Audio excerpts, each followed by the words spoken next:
Let's bring in Léa Doriol. She is the founder and executive director of Oceanic Global, an international ocean conservation nonprofit. Thank you for being here.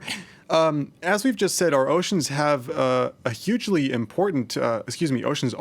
important to our planet and to our lives as well.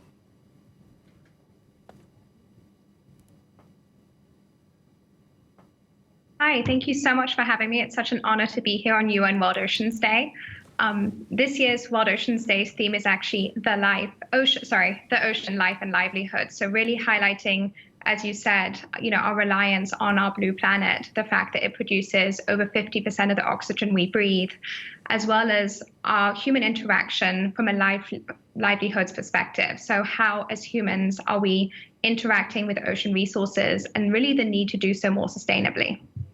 So a couple of years ago, I'm sure everyone here remembers, there was a lot of attention was drawn to the fact that, for example, we were throwing out a lot of plastic into the ocean, and everyone around us started buying, for example, metal straws or recyclable straws to stop that impact on marine wildlife. But evidently, we're not doing enough. So what exactly are we doing wrong?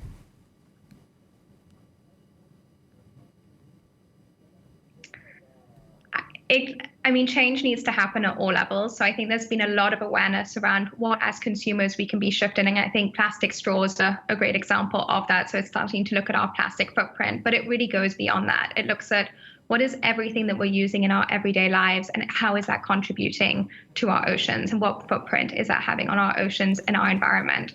So, for example, looking at when you receive an Amazon package, the fact that, shipping makes up a huge percentage of CO2 emissions around the world.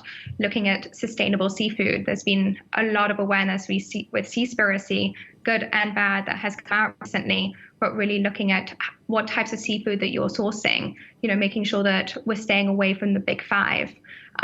Making sure that the products that we're using, so we mentioned straws, but things like sunscreen, for example, with the summer coming up, and making sure that we're not contributing to coral reef bleaching. And for those that may not know, today is actually the United Nations World Oceans Day event. So it's an 8-hour virtual event taking place in 2 hours, really looking at empowering people to take action across all these different industries and taking a deeper dive into these subjects. And can people like me take part in this virtual event?